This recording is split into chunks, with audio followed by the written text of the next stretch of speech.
Então nós estamos evoluindo para uma era de controle. É muito perigoso, é muito perigoso. E é engraçado porque com a internet a gente imaginou que seria o contrário, né? Uma liberdade maior e menos controle. Porque cada um tem a sua capacidade de entrar na internet, dar sua opinião e tal. Mas parece que a gente está caminhando para isso. Isso não seria um problema se não houvesse inteligência artificial. Porque é importante a gente perceber que essa revolução, a chamada quarta revolução, né? Porque a primeira... tem um escritor chamado Alvin Toffler, não sei se você já leu alguma coisa dele, ele é fantástico. Ele tem alguns livros bons, ele tem A Terceira Onda, ele tem A Alteração de Poder. Ele diz o seguinte, que a primeira onda da humanidade foi a onda agrícola. Então as pessoas viviam na agricultura, famílias grandes. Deixaram de ser coletoras e caçadoras para serem agricultoras. A primeira revolução. Depois veio a Revolução Industrial que o homem sai do campo e vai para a cidade. Com as mudanças, vamos dizer assim, nas relações de trabalho, houve inclusive mudanças na família. Claro.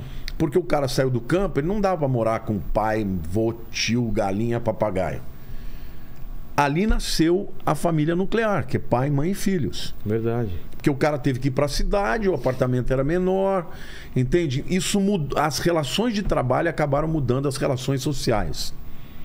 E ele disse que a terceira revolução é a revolução da tecnologia, que é a revolução do computador. Essa a gente já passou. Já passou. Hoje nós estamos indo para a quarta revolução. Que é a revolução da biotecnologia e da inteligência artificial. Porque hoje essa revolução, ela além de permitir os avanços da eletrônica, da internet, ela vai interferir na vida das pessoas. Na biodiversidade, ou seja, eles vão colocar um chip dentro de você que vai analisar o teu DNA. Hoje você sabe que existe uma disciplina da ciência chamada de epigenética. Já ouviu falar? Não. A epigenética diz o seguinte, que o que você pensa pode interferir nos seus genes. Você sabia, por exemplo, que pessoas que têm depressão, elas têm grande chance de, por exemplo, passar para os filhos? Faz sentido isso. Então, a química... Alcoólatras têm mais possibilidade de ter filhos alcoólatras e assim vai. É como se você tivesse criando gatilhos para despertar alguns genes. Está imprimindo isso nos meus genes? Por exemplo, eu passo por uma depressão muito profunda. Isso altera os meus genes. Você sabe que a multiplicação das células tem a ver com os telômeros, né? Já ouviu falar de telômeros? Não, não. No cromossomo, na ponta do cromossomo, tem uns cabelinhos que chamam de telômeros. Esses telômeros, eles são responsáveis, por exemplo, pelo tanto que você vai viver. Quando eles vão se encurtando, a célula vai começando a ter defeitos. Depois dos 25 anos, as pessoas vão começando a ficar na multiplicação da mitose, né, das células do corpo, começa com um defeitinho. E cada vez que vai ficando mais velho, as células vão ficando mais defeituosas. Até 25 anos, o jovem, ele multiplica perfeitamente. Quantos anos tem o Paquito? 21. Então, o Paquito, toda vez que ele faz a mitose, as células dele são exatamente iguais às outras. Fez mitose hoje? Com certeza. Fiz pra caralho. Por isso, por exemplo, que não tem ruga. Por isso que o cabelo não cai. Diga. Só uma coisa, tem um pastor aqui, tá? Perdão. Repete, por favor. Eu fiz pra caramba. Tá, obrigado. Ó, ainda bem que eu tomei surdo. Ele nem escutou. Obrigado. Obrigado, né? Mas, Paquito, segura a onda aí, tá bom? Perdão.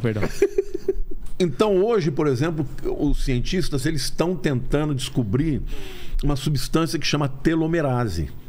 Essa substância é que vai ser responsável pela multiplicação, né, dos cromossomos e tudo. E com o tempo, se você descobrir a fórmula correta, você impede o envelhecimento das células. E aí é o elixir da vida eterna. Sei.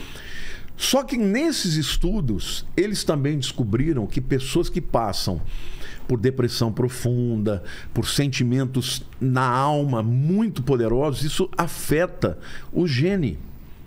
E essa disciplina é a epigenética. Nossa, como a psique interfere nos seus genes. Então isso passa de um pai para filho. E a Bíblia já falava sobre isso. Porque neurocientistas que vieram aqui, já alguns, falam isso, né? De quando você fica fazendo uma ligação das sinapses constante, tipo, você sempre fica triste por alguma coisa, começa a ficar permanente aquilo e você vira uma pessoa mais triste do que você era. Você cria estruturas de neurônios na sua mente. Exato. Que tem um lugar físico. Exato. E você, toda vez que acessar aquela memória, vai para aquela área. E você não consegue escapar daquilo. Acontece isso com a droga, né? Com aquele prazer, você vai lá, fica permanente, fica muito mais difícil de você... O vício, ele se dá exatamente pelo prazer. Você acessa uma área do seu cérebro que produz dopamina. A dopamina traz o foco, o prazer, só que o teu cérebro para de produzir a dopamina. Ele vai esperar que você use a droga para produzir a dopamina. Aí você fica viciado. Exato. Então, vejam, hoje os cientistas eles estão descobrindo como isso funciona. E aí eles dizem o seguinte, olha, do mesmo jeito que existem processos... há milhares de anos que fazem com que o homem se torne escravo da sua química, se eu descubro como é que funciona, por que eu não posso interferir? Só que o problema de um poder desse, Vilela, é quem que vai controlar isso? Ou seja, o camarada ele fabrica o chip. Esse chip tem uma interface com a internet. A internet pode mandar comandos, né, através da inteligência artificial para que você, quando tiver um surto, ele vai imediatamente... Não, e vai ter aquela coisa que nem tem na internet, nas redes sociais. É de graça o chip, que custa, sei lá, 100 mil reais, mas para você é de graça. Mas eles vão mandar umas publicidades, uns desejos que você... Em vez de querer tomar água, talvez você queira tomar uma Coca-Cola, entendeu? Porque isso daí vai estar... me deu vontade de tomar uma Coca-Cola. Não, agora. E se interfere no que você pensa e até o que você crê, porque a Bíblia diz que quando o camarada recebeu o chip da besta, ou a marca da besta, ele vai perder a salvação. Por quê? Na minha opinião, é porque ele não vai conseguir crer mais. Ele vai ter uma coisa impedindo dele ter essa fé aí. Vai interferir na capacidade dele de crer.